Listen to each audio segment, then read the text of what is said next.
Mi esposo me engañó con mi cuñada. Y años después, lo vi en una fila, rogando por mi autógrafo. Jamás olvidaré el sonido del cristal rompiéndose aquel día.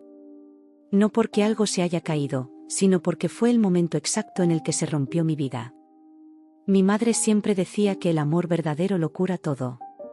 Pero nunca mencionó que, a veces, el amor también puede destruirte.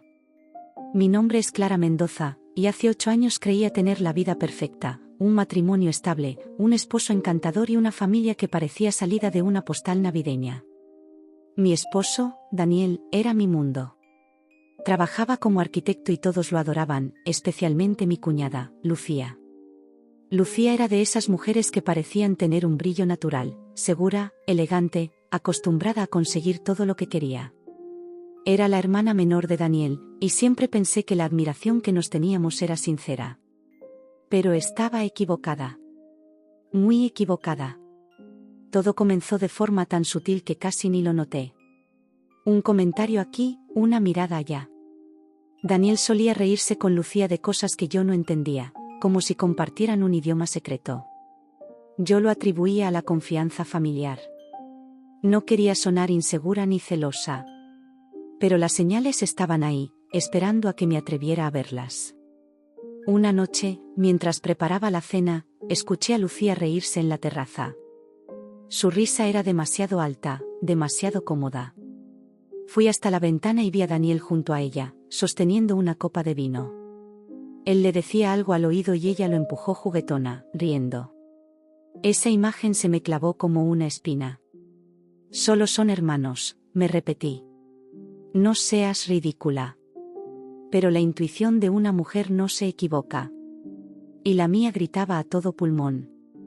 Las semanas siguientes fueron un desfile de excusas. Tengo que trabajar tarde. Lucía me pidió ayuda con su nuevo departamento. No tardo, amor.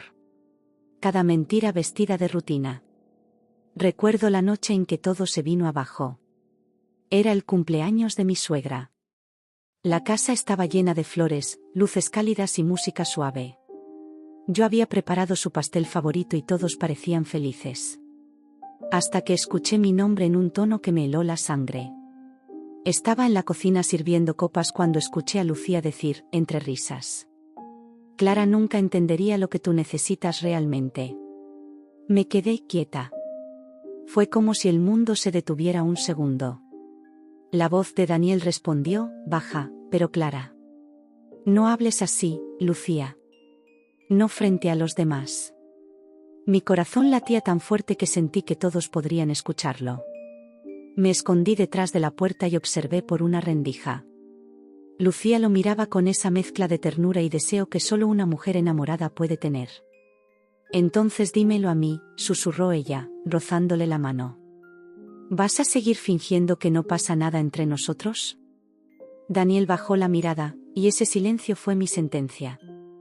Ni siquiera tuve la fuerza para llorar en ese momento.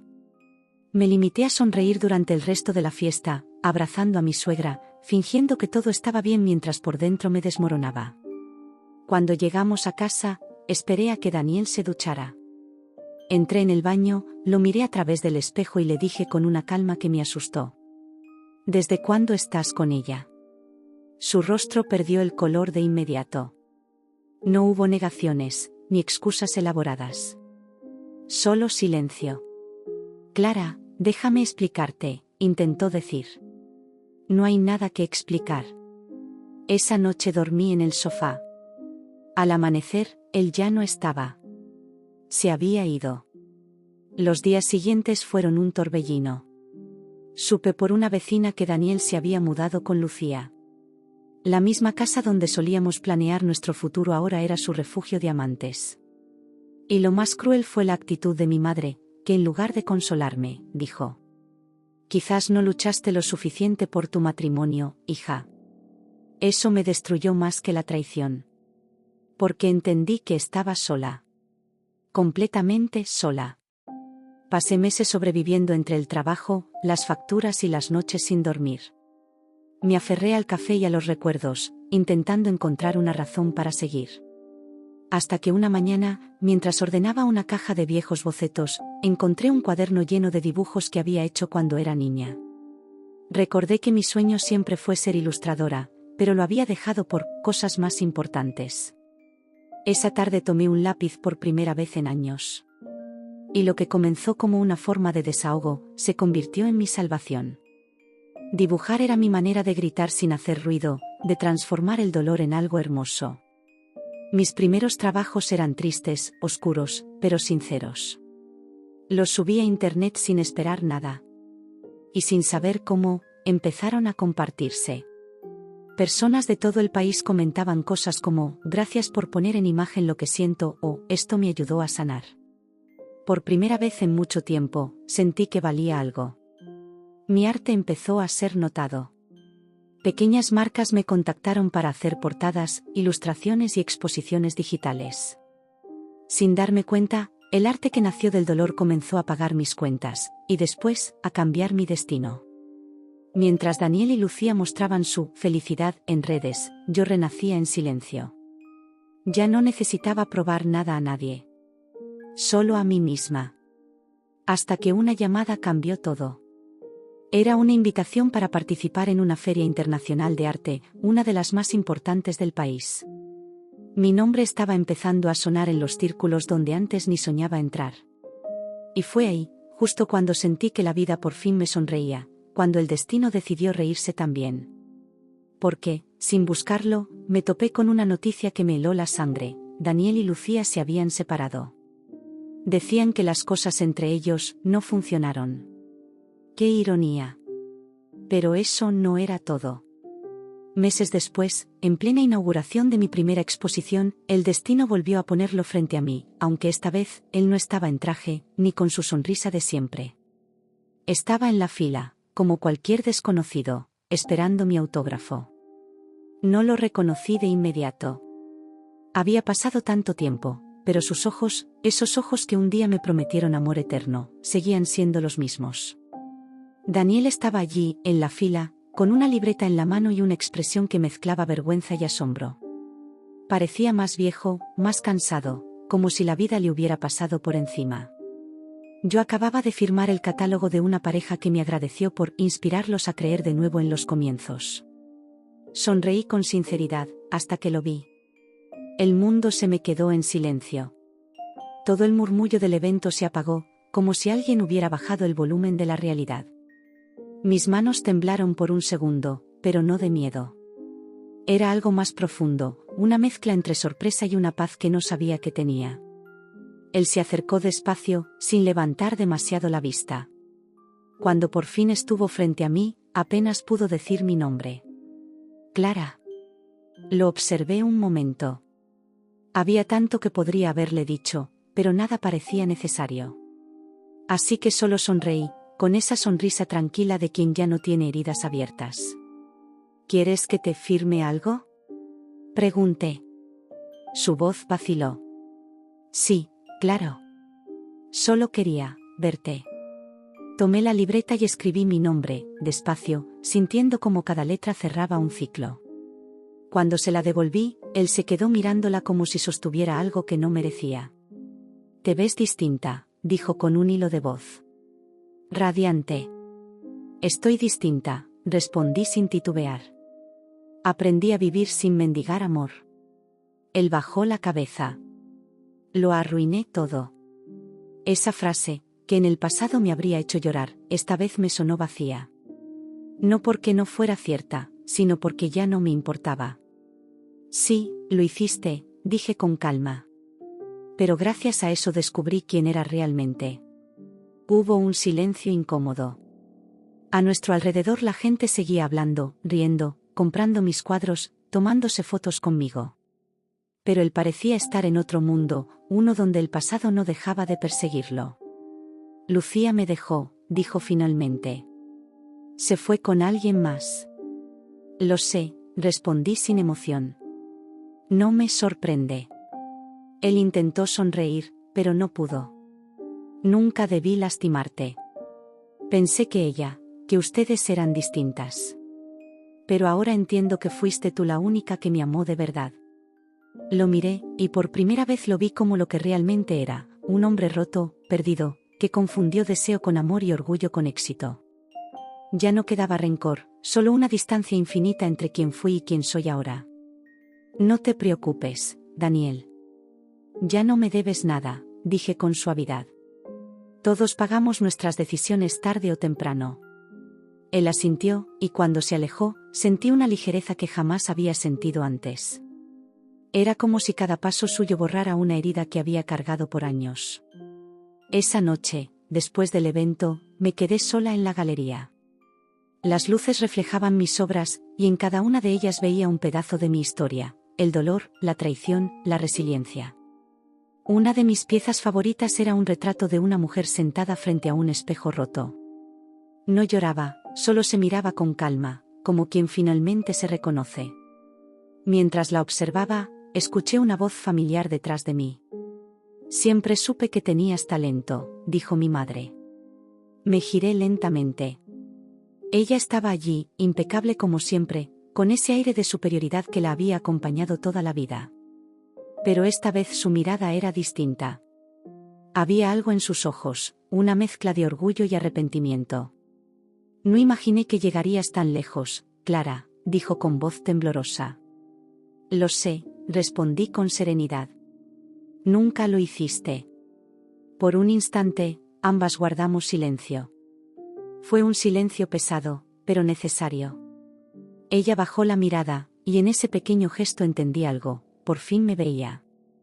No como su hija que fracasó en un matrimonio, sino como una mujer que se levantó sola. Tu padre estaría orgulloso de ti, murmuró. Yo también lo estoy, le dije, y fue la primera vez que lo sentí de verdad. Mi madre asintió y se marchó. No hubo abrazos ni disculpas. Pero no los necesitaba. A veces, la ausencia de palabras es la paz más grande que puede existir. Esa noche volví a casa caminando. El aire era fresco y las luces de la ciudad parecían brillar más que nunca. Había pasado tanto tiempo huyendo del pasado, que no me di cuenta de que ya lo había superado. Llegué a mi departamento, encendí una vela, abrí una botella de vino y me senté frente a un lienzo en blanco.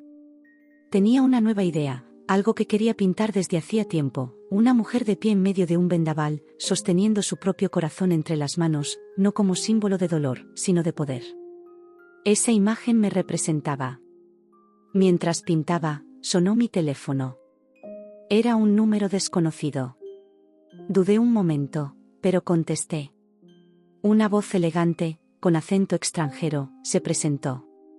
Señora Mendoza, soy de la Galería Levine de Nueva York. Hemos visto su trabajo y queremos ofrecerle una exposición internacional. Me quedé en silencio unos segundos. ¿Perdón? ¿Una exposición?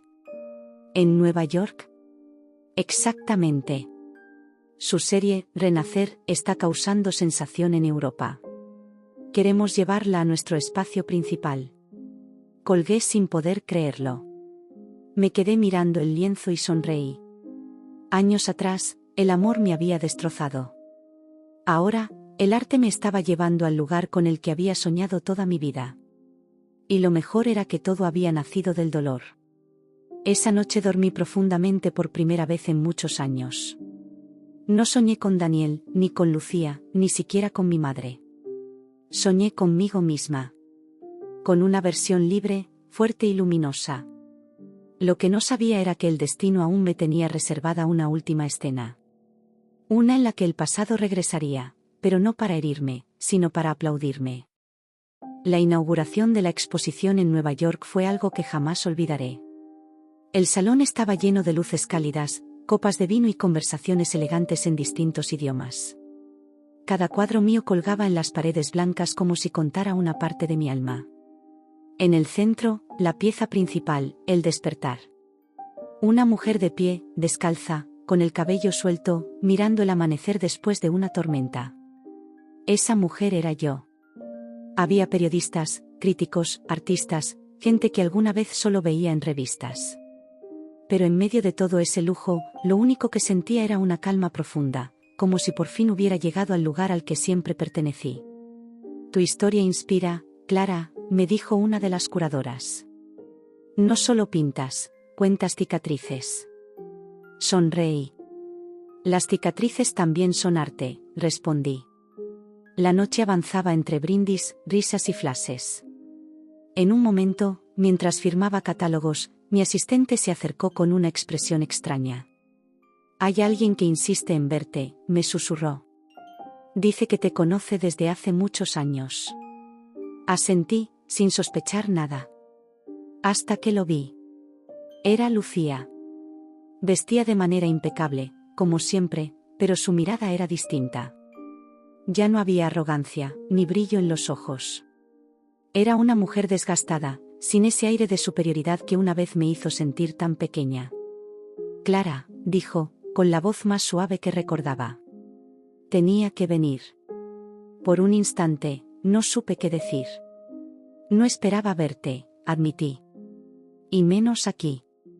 Ella suspiró, bajando la mirada. «He pensado en ti muchas veces. En todo lo que te hice, lo que te quitamos». Guardé silencio. El murmullo de la sala siguió a nuestro alrededor, pero entre nosotras solo había una verdad suspendida. «No vine a pedirte perdón», continuó. «Sé que no hay palabras que lo arreglen. Solo quería decirte que admiro lo que hiciste con tu vida». Su voz se quebró. «Yo tuve todo y lo perdí. Tú lo perdiste todo, y lo convertiste en oro». Esa frase me tocó más de lo que imaginaba. No por lástima, sino porque era cierto. «Lucía», dije con calma, «la vida siempre nos pone frente a un espejo. Algunos lo rompen. Otros aprenden a verse en él». Ella asintió, con lágrimas contenidas. «Ojalá hubiera tenido tu fuerza». «Todos la tenemos», respondí, «pero no todos la usan». Lucía me miró una última vez y se alejó entre la multitud. La vi perderse entre los invitados, como una sombra que por fin encontraba su salida. No sentí odio. Ni rencor. Solo paz. Minutos después, mientras hablaba con un periodista, escuché una voz detrás de mí. «Señora Mendoza, su esposo la está buscando». Me giré y lo vi, Gabriel, el hombre que había aparecido en mi vida 2 años atrás, cuando ya no creía en el amor. Un fotógrafo que conocí en una exposición local, con una sonrisa que hablaba más de ternura que de promesas. Él fue quien me ayudó a creer de nuevo, quien entendió mis silencios y me enseñó que no todo amor duele. Cuando se acercó, me rodeó la cintura con la mano, suave, sin necesidad de demostrar nada. «Todos están fascinados contigo», me dijo al oído. «Escuché a un crítico compararte con Frida Kahlo». Reí bajito. «Frida pintó su dolor. Yo solo lo transformé». «Por eso te admiran», susurró. En ese momento, entre las luces, los aplausos y las cámaras, lo vi. Daniel. De pie, al fondo de la sala, con una mirada vacía, envejecida, y la misma libreta en la mano que aquella vez. No se atrevió a acercarse. Solo observaba, mientras los demás me felicitaban. Su rostro era el reflejo perfecto de lo que perdió sin saberlo. Me limité a mirarlo por unos segundos. No había palabras necesarias. No había deuda pendiente. Solo el eco silencioso de una lección que la vida ya le había dado.